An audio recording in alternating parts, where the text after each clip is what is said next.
বাংলাদেশের মুসলমানদের প্রধান ধর্মের যে মৌলিক আমাদের মহাগ্রন্থ আল কোরআন এবং সুন্নাহ পরিপন্থী নারী সংস্কার কমিশনের যে সুপারিশ তারা করেছেন তার বিরুদ্ধে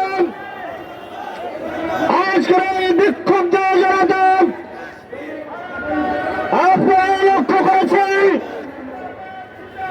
সরকার যে বডি কমিশন করেছে সংস্কার কমিশন তার মধ্যে অন্যতম একটি হচ্ছে নারী সংস্কার কমিশন।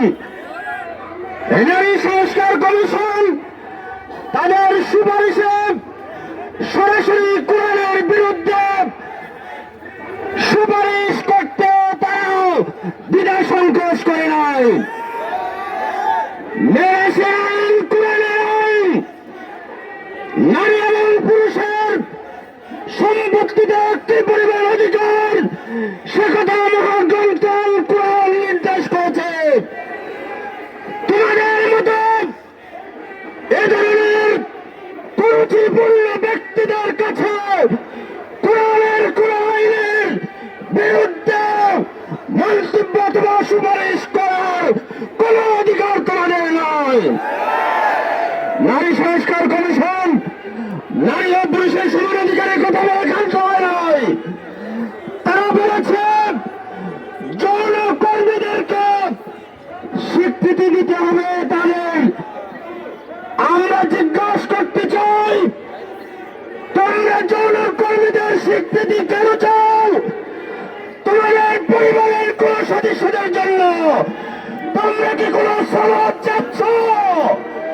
আর যদি সে প্রশ্ন রাখতে চায় স্পষ্ট বলতে চাই কোরআনের সংবিধান থেকে কোরআন থেকে তারা এমন কোন উক্তি কোরআনের বিরুদ্ধে তারা করতে পারে না, তাদের সে অধিকার নাই।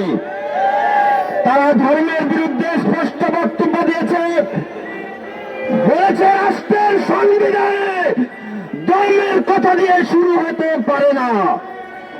আমরা প্রশ্ন করতে চাই যে রাষ্ট্রের 85% মুসলমান ধর্মীয় বিশ্বাসে বিশ্বাসী, শুধু তাই নয় ভিন্ন ধর্মাবলম্বী যারা তারাও তাদের ধর্মে বিশ্বাসী।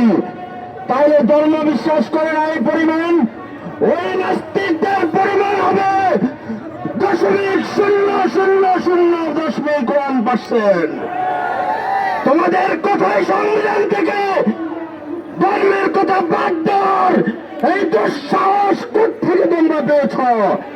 শেষ কথা বলতে চাই, সরকার যদি তাদের সুপারিশ গ্রহণ করে তবে দেশের তৌহিদি জনতা বিগত বিভিন্ন সময়ে ধর্মের বিরুদ্ধে যে আস্থান করেছিল ওই তসলিমা নাসরিন থেকে শুরু করে আহমদ শরীফদেরকে যে পরিণতি তাদের হয়েছে সেই পরিণতির অপেক্ষা করার আহ্বান জানিয়ে বক্তব্য শেষ করছে। আল্লাহ।